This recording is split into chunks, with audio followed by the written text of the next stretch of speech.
So, tanggap na namin yon. Marami kaming tanggap. Tanggap namin maging target, tanggap namin iimbestigahan kami, tanggap namin kakasuhan kami, tanggap namin na bawal na maging majority o Senate President, bawal yung ibang projects. But hiling namin, ang konstitusyon, ang constitutional processes ay respetuhin. Diba? Huwag nating isang tabi yung batas. So, dito po ako nagtataka kay Senator Lacson. Pagka nagsasagutan kami, siya nagagalit, pero siya naman po ang araw-araw may pinopost o sinasabi, ako naman po ay sumasagot. Pagka may sinabi ako, babaliin niya. Tapos sasabihin niya ay cross the line. So ulitin ko po nung nag-umpisa to, sabi ko, gusto mong imbestigahan si Alan Cayetano or kahit anong tingin mong link sa akin, sige, pero isabay natin sa investigasyon sa'yo. And then, ang dapat primary investigation, yung sa pangkalahatan sa buong bansa, yung flood control. Sabi niya, hindi, unahin natin si Alan Cayetano. Pero nabulaga na naman ako sa post ni Senator Panfilo Lacson at sa kanyang mga bagong allegation. Having said that, tamang-tama naman kasi dahil meron na talaga akong mga i-report sa inyo. So, 3 pag-uusapan natin ngayon. Yung kung ano yung similarity sa SONA kontra SONA, at ano din po yung kulang na kailangan doon sa SONA. Isang element lang to. Tapos meron pong na-receive from the Supreme Court. So gusto ko itong basahin sa inyo at gusto ko sanang hingin na pag-pray nyo. And then of course, tugon or pag-usapan po natin ang sinabi ni Senator Lacson today and also the past few days. No? Let's do it in a very sober manner. Niremind ako ng wife ko na may panahon na makipag-alaskahan, may panahon na whether you're playful or whether umiinit ang ulo, but sabi nga niya, people deserve, especially mga Tagigenyo, to know na nasa magandang kamay ang syudad ng Taguig, na pataas ng pataas ang antas ng kabuhayan sa Taguig, na hindi po kami nagtotolerate ng corruption at saka ng ghost projects or mga anomalya.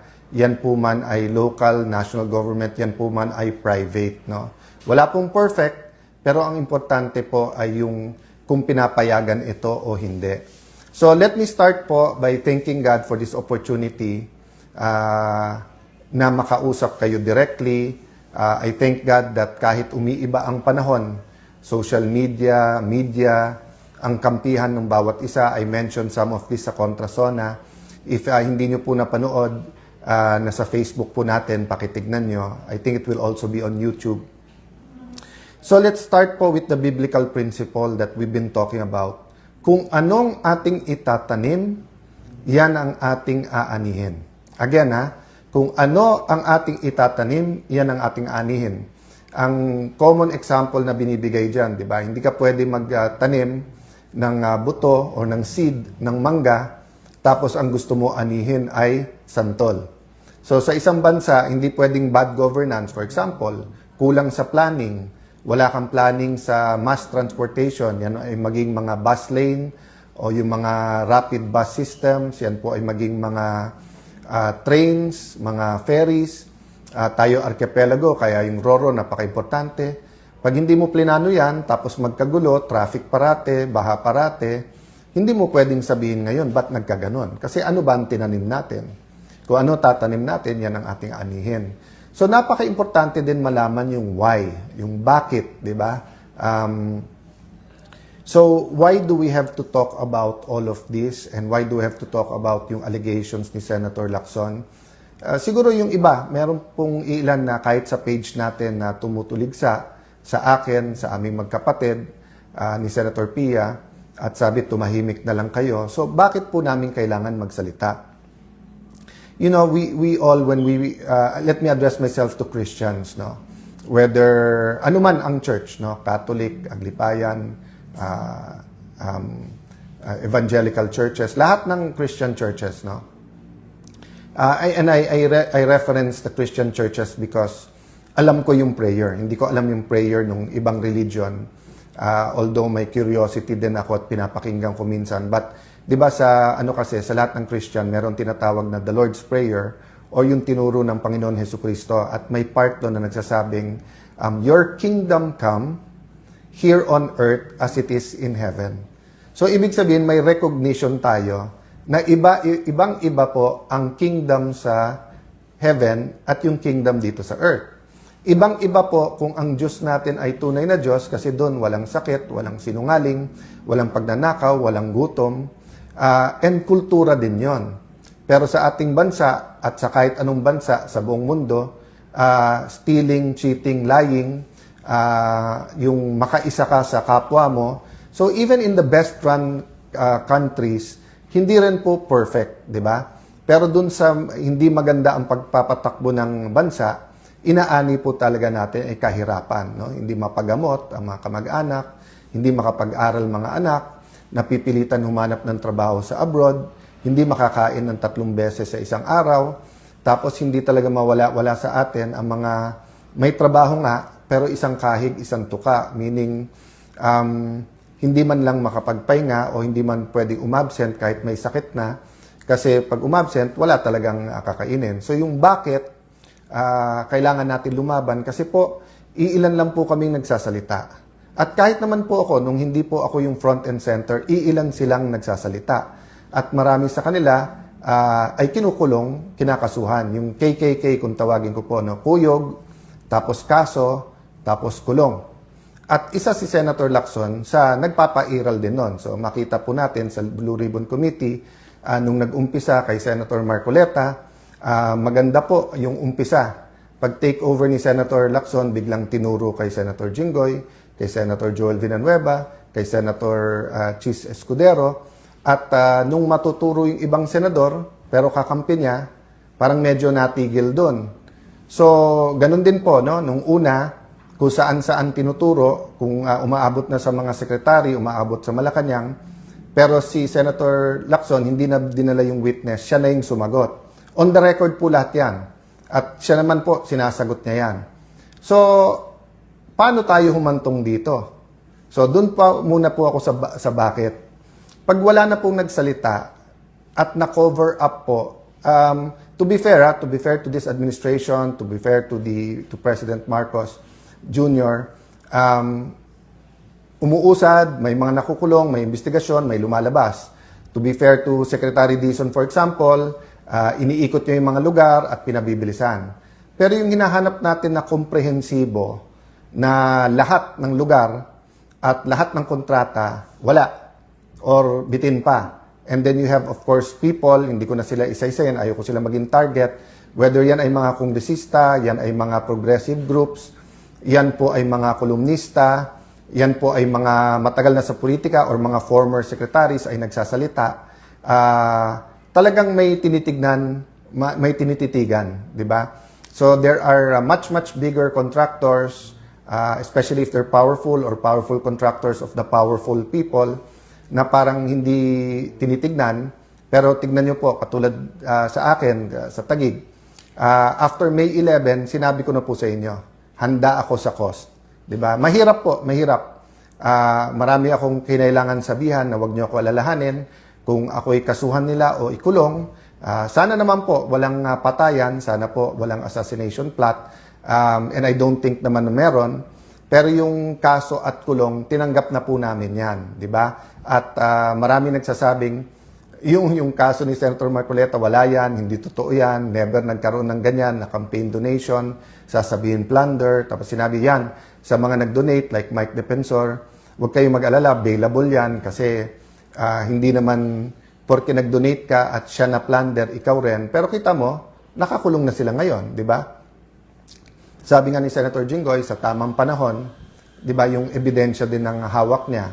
So, mabigat po kung tingin nyo po hindi stressful, kung tingin nyo po kahit kami nakasmile na parang araw-araw, tinatanong namin sa sarili namin kailan magbabago, kailan po ang mahirap, hindi na kailangan isipin ang pagpapagamot sa kanilang mga anak, kailan po ba yung mga probinsyang napabayaan ay magkakaroon din ng tren, ng internet. Yan po ipangarap natin lahat. Ang question, sinong tatayo, sinong lalaban, sinong magsasalita. Madali pong sabihin matapang pag nasa administrasyon. Senator Lacson, I never doubted na matapang. Pero katulad ngayon, kaya madaling magturo sa lahat, lahat na sa kanya eh. Lahat sa administrasyon, lahat kakampi niya eh. Di ba? So, ibig sabihin, magpalitan man kami ng akusasyon, hawak niya lahat. Sa akin, sinong tutulong, sinong may hawak ng dokumento na ilalabas. Pag pinail ko, halimbawa, libel, kasi kung ano-ano sinasabi, baka matanggal pa ang piskal eh, kapag ka-finail nila, no? Yung kaso sa mga committees, I believe naman in the independence sa bawat isang mga senador, pero yun nga kasi style ni Senator Lacson, old style yon, yung may dossier ka, may hawak ka, tapos ililik mo through your other colleagues na, eto mga hawak pagka nagkalaban or kaya makikipagkaibigan sa'yo, pero once na hindi kayo nag-agree, tututukan ka na. At ngayon, ako naman ang sinasampulan niya, di ba? So, may score yan eh. So, sinampulan niya si Jinggoy, sinampulan niya po si Senator Marcoleta, Senator Chi, Senator Joel. So, 2-all lang score. So, syempre, medyo nagtatampo din si Senator Lacson, ba't nagkaganon? Problema, di ba, nagkaroon ng coup sa Senate, nakaupo kami, 13, kailangan nila ng boto. So, now, ako naman po ang tinututukan niya. Sabi nung iba, Sen, siya lang po yun, walang kilalaman ang Malacanang, wala yung iba. I don't really know, and I'll give Malacanang the benefit of the doubt. Of course, naging klaro sa amin na maraming bawal. Halimbawa, bawal maging Senate President ang opposition kasi gagalaw talaga ang lahat para ang makaupo ay kakampi nila. But so far naman, masasabi ko naman na very straightforward, honest, very, how do I put it, patas ang pagpapatakbo ni Senator Win. Of course, umangal kami sa impeachment dun sa presiding officer. Wala naman akong doubt maganda ang pagpapatakbo ni Senator Escudero. Ang question lang kung nasunod yung rules, di ba? So walang doubt po sa amin nung tinigil yung pagbibigay ng medical assistance kasi napakarami po tayong tinutulungan sa medical assistance. Nireport po sa akin na maraming project hindi napopondohan.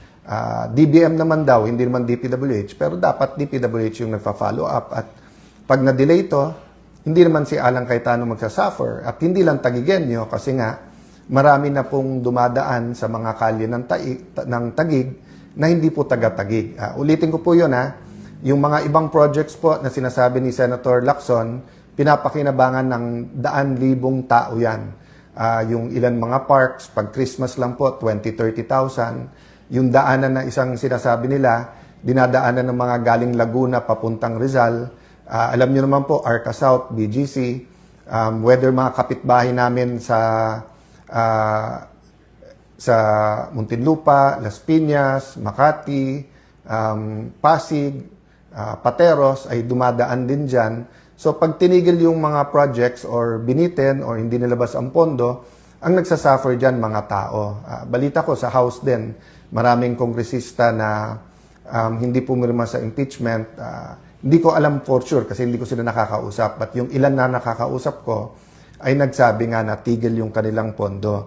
So, ang hiling na lang namin, tanggap na namin yon. Marami kaming tanggap. Tanggap namin maging target, tanggap namin iimbestigahan kami, tanggap namin kakasuhan kami, tanggap namin na, bawal na maging majority o Senate President, bawal yung ibang projects. But hiling namin, ang konstitusyon, ang constitutional processes ay respetuhin. Diba? Huwag nating isang tabi yung batas. So, sabi nga nila, sabi po ni Yusek Claire na wala ba akong faith sa korte? May faith ako sa korte. Tapos sabi niya, mag-abogado na lang ako para kila Senator Jinggoy, sila Senator Marcoleta. Hindi yun yung point eh. Wala naman choice ang korte pag may final.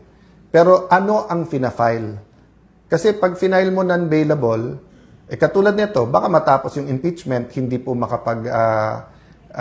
participate si Senator Jinggoy, Senator Marcoleta. Napaka-importante nung kanilang participation. Special treatment daw pag sila'y nag-participate. Hindi po. Kasi unlike an MTC judge, an RTC judge, unlike sa Supreme Court, not sa Supreme Court, no, sa unlike Court of Appeals, Court of Tax Appeals na kung mag-isa lang yung judge, let's say sa RTC, pwede mo ilipat yung kaso na yun sa ibang branch.